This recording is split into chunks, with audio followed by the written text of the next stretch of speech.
Սիրելի հայրենակիցներ, Տիկին Ավանեսյան, քանի որ հարց տալու հնարավորություն չունեցանք, ուզում եմ, որ ձեր ամփոփիչ ելույթում խնդրեմ պարզաբանել իմ 3 հարցերին։ 1,400,000 մարդ օգտվելու է առողջապահական ապահովագրական այս ծածկույթից։ Դրանցից 700,000-ը նախկինում 1-ից մինչև 18 տարեկան երեխաներն են, ովքեր օգտվում են։ Մոտ 400,000 65 եւ ավել տարիքի թոշակառուներ են, որոնք փաստացի օգտվում են, դրանցից 400,000-ից ներողություն, մոտ 110,000, այդ թվում 80,000 աշխմանդամության խումբ ունեցողներ,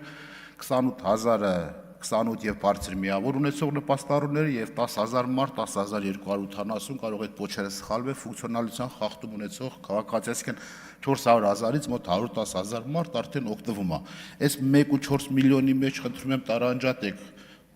ում համար եք նոր բան անում, կարճ ասած։ Սա մեկ, երկրորդը փաթեթում կարդացի, ինչքան կարողացա հասկանալ, ստեղից ասում եք, որ էնդոպրոթեզավորումները, այդ թվում կոնքազդրային, չգիտեմ, սրունքների մնացած մասով անվճար է, նայեցի 65-ից մինչև 78 տարեկան է ծածկույթը փակում, այսինքն 78 տարեկան մարդ, որ ընկավ ոտքը ջարդվեց, ինչ պետք է անի սա։ Երկրորդը փաթեթում կար ժամանակահատվածում կարողացա կարդալ եւ հասկանալ, որ պերիոդիկ հիվանդություն ունեցողների համար շտաբօգնության կանչերը թողել եք ընդամենը 8-ը։ Այսինքն այդ մարդը ասու կողմից ոչ մեկս ապահովագրված չենք, 8 անգամից ավելի իրավունք չունի, կանչ կա, որտեղ հիմա սահմանափակ է։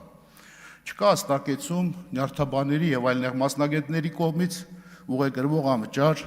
նախկինում անվճար պետպատվերի շրջանակներում իրականացվող անվճար բուժօգնության եւ ծառայությունների մասով։ Չկա հստակեցում զինծառայողների եւ զինծառայողների ընտանիքների փաստացի հիմիկվա դրությամբ գործող անվճար բուժօգնության սպասարկման բոլոր տեսակի հիվանդությունների մասով, սրանք հարցեր են, որոնք որ մենք ասում ենք սա հրատապություն պահանջվող, ավարտում եմ վերջի միտքն, խնդիրներ են, որոնք պետք է առ պատշաճի քննարկվեր, որ կարողանայինք այս ուզող հարցերը պատասխանեիք, դուք մեզ եւ մեր հանրության լայն զանգված իմանար, ասում եք չէ, սա մենք կարող ենք հասցնել, այն հիմնադրամի գործառույթներից էլ չասեմ, որ իրավունքը չունեք մրցույթներ եք հայտարարել, դա հետո խոսենք այդ մասով։